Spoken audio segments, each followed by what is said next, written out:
Assalamu alaikum. My name is Webb, and the question I have is a bit of an interesting paradox. Because you said that, and I also have been listening to this as well, that you shouldn't claim haram on things, you shouldn't say haram on things very, very quickly. But at the same time, every time I log into Facebook, I see Facebook fatwas, copy and paste fatwas that say, this is haram, that is haram, Starbucks is haram, this new song, Gangnam Style is haram. So whenever you hear What's wrong? this is Korean song, Oppa Gangnam. I don't speak Korean. Anyway, never mind about that. But people claiming haram left and right, and I kind of feel annoyed by it, and I want to actually come up and say, no, you know what? You can't just do fitna like this, and that's actually haram. Then there's kind of a paradox, calling haram on calling haram. So, what would you do about this? But again, this is rooted in the ability, the cycle of wanting to control. Al-asl fil ashya ibaha fima yanfa. We have an axiom. Imam al-Suyuti, rahimahullah ta'ala, Shafi al-Shadili, al-Azhari. Imam al-Suyuti was one of the great khatam al-huffaz of hadith. He memorized more than 1 million hadith. He died 9/11 after Hijri. I used to go visit his grave. I went to visit his grave, I couldn't find it. Wallahi, to pray for him, not to pray to him. And in Cairo. And I remember we were with one convert brother, we were lost in the graveyard. The graveyard in Cairo is big. So if you get lost there, it's a problem. Snakes and cactuses and people will rob you even in the graveyard, And then this convert brother, he said to us, walk that way. We went there and there was the grave of Suyuti, subhanAllah. He said his grave is there. I said, have you ever been here before? He said, no, but I feel it's this way. Subhanallah. So we went and prayed for him. Imam al-Suyuti rahimahullah ta'ala, he said about this issue of making things haram and people saying haram, that this is rooted, in a sense of ignorance. People are ignorant. And Imam Suyuti wrote a poem about the fundamental principles in Kawakib al-Sata, ala matn jam' jawami'. And he said that one of the fundamental principles that the scholars of Sharia agree to, except for the Hanafis, some Hanafis, is al-asl fil ashya ibaha. That the origin of all things outside of explicit acts of worship is permissible. The Muslim, again, we do not start from tahrim.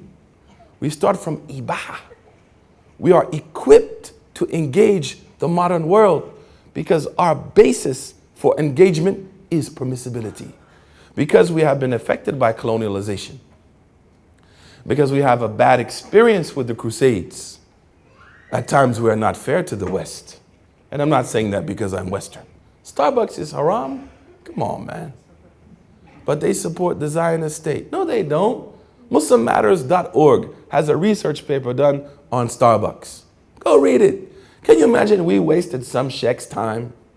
He could have been writing about the environment, pollution, the Burmese Muslims, But instead he's doing research on frappuccinos, maracados, and all kind of autos. But we are a people who are emotionally rich and intellectually poor.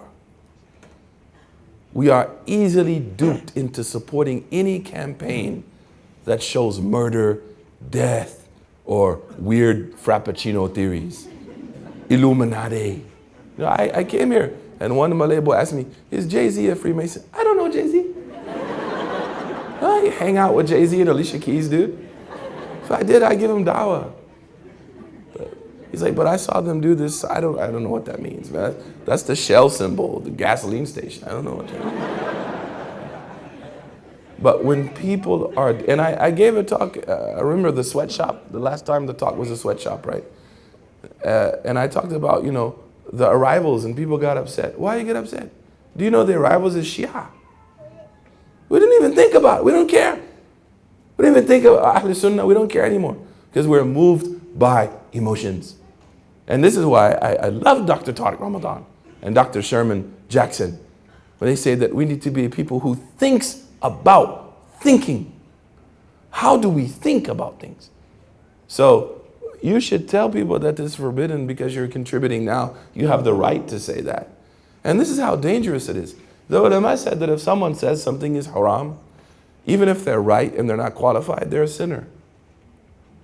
what you're allowed to do is to say, I heard from this scholar that this is forbidden, but also you should hold to the reality that maybe a scholar doesn't agree with him. That there's other scholars who differ. What Islam gifted the world and what we have seemed to forgot is that we hold to certain fundamental truths, but at the same time, we're able to respect divergence in plurality. This is what makes our religion incredible. This is why a white guy from Oklahoma is Muslim and some guy from Malaysia is Muslim. Because the Prophet gifted us to hold on to certain fundamental truths, but at the same time to respect and listen to other opinions. And if we differ, don't take it personal. We take things very personal because we are inept. And it's a sign of our lack of depth in our hearts and our souls. Look at Ash-Shafi'i, rahimahullah. You are the country of the Shafi'een. You should be proud to follow the madhab of Shafi'i. This is not ta'assub. And no one should say, no, I follow the madhab of Muhammad sallallahu alaihi wasallam. Come on, man, relax, bro. Calm down, man. Just relax. The Prophet told you to take knowledge from the ulama. Imam Shafi is a polymath. He's a genius. Okay. Rahimahullah. What did he say? رُبَّ رَأْيَ الصَّحِيحِ يَحْتَمِلُ الْخَطَأ. He said, my correct opinion might be wrong. This is Shafi. وَرُبَّ رَأْيَ الْخُصُومَ الْخَطَأ يَحْتَمِلُ الصِّحَةَ. And he said, and the opinion of my adversary, which I contend to be incorrect, may be right. And he used to say, when I never discuss something with someone, except I pray to Allah to bring the truth on his tongue so I can be a follower of the truth. This is ethics. Facebook and Twitter are not haram, but they are contributing to a fast food, generic cultural reality. As I said earlier, it reinforces a false sense of attachment. I mean, we have internet love, man. What the heck is internet love? There's a man in America, his wife is divorcing him because he had a Facebook affair. What's a Facebook affair? He's madly in love with some lady he's never seen. It could be an 800-pound sumo wrestler from Japan. And he thinks it's some lady named Alice. And he's like, I'm head over heels. Like, I just sit in front of the computer all the time, like constantly texting her on my phone. What the heck is that, dude? Because the tangible does not appeal to the nafs. Because the tangible demands responsibility. Facebook and Twitter don't, so I can say haram, bidah, this guy's wrong. No repercussions. Sister, this is our last question and my voice is gone.